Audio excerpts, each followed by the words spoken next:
ഞാൻ നിങ്ങളെ ആശീർവദിക്കുന്നു. നിങ്ങളുടെ വഴികളെ കർത്താവ് ആശീർവദിക്കട്ടെ. നിങ്ങളുടെ ഉദ്യമങ്ങളെ, ഇന്നത്തെ ഉദ്യമങ്ങളെ കർത്താവ് ആശീർവദിക്കട്ടെ. നിങ്ങൾ സംസാരിക്കുന്ന വ്യക്തികൾ, കണ്ടുമുട്ടുന്ന വ്യക്തികൾ, ചെയ്തു തീർക്കേണ്ട കാര്യങ്ങൾ, നിങ്ങളെ മനസ്സിനെ വിഷമിപ്പിക്കുന്ന ഏതെങ്കിലും കാര്യത്തെക്കുറിച്ച് ഓർക്കുമ്പോൾ മനസ്സിന് വിഷമം ഉണ്ടാകുന്നുണ്ടെങ്കിൽ, അല്ലെങ്കിൽ ഏതെങ്കിലും വ്യക്തികളോട് സംസാരിക്കുന്ന ഓർക്കുമ്പോൾ മനസ്സിന് വിഷമം ഉണ്ടാകുന്നുണ്ടെങ്കിൽ, അതെങ്ങനെ തരണം ചെയ്യും എന്നോർത്ത് ടെൻഷൻ ഉണ്ടാകുന്നെങ്കിൽ, കർത്താവ് അങ്ങനെയുള്ളവരെ നീ ഈ സമയത്ത് കർത്താവിൻ്റെ ഉന്നതമായ സ്ത്രീവായാൽ അവരെ ബലപ്പെടുത്തണമേ എന്ന് പ്രാർത്ഥിക്കുന്നു. അമ്മ കന്യാസ്ത്രീയെ ഇപ്പോൾ ആരെല്ലാം പ്രാർത്ഥിക്കുന്നുണ്ടോ അവർക്കെല്ലാം വേണ്ടി അമ്മ മാധ്യസ്ഥം വഹിക്കണമെന്ന് പ്രാർത്ഥിക്കുന്നു.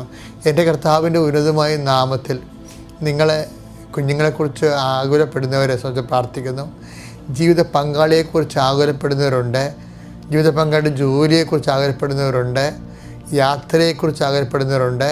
അവരുടെ വിഷയത്തിന് മേലെല്ലാം ദൈവിക തീരുമാനം ഉണ്ടാകുകയും കർത്താവ് തോബിയാസിൻ്റെ യാത്രയിൽ തോബിത്ത് കൂട്ടിവിട്ടതുപോലെ കർത്താവ് നിൻ്റെ യാത്രയിൽ കർത്താവിൻ്റെ ദൂതൻ നിന്നെ സംവഹിക്കുകയും നിൻ്റെ യാത്രയെ ശുഭമാക്കുകയും ചെയ്യുന്നതിന് വേണ്ടി ഈ പ്രഭാതത്തിൽ ഞാൻ ഇക്കാലങ്ങളിലെല്ലാം ചെയ്തിട്ടുള്ള മുഴുവൻ സുവിശേഷ വേലയുടെ ആസ്തിയിൽ ഞാൻ നിന്നെ ഈശോനാമത്തെ ആശീർവദിക്കുന്നു, നിൻ്റെ കുടുംബത്തെ ആശീർവദിക്കുന്നു, നിൻ്റെ ഉദ്യമങ്ങളെ ആശീർവദിക്കുന്നു, നിൻ്റെ ഇടപെടലുകളെ ആശീർവദിക്കുന്നു. കർത്താവെ, നിൻ്റെ കരുണ തോന്നണം.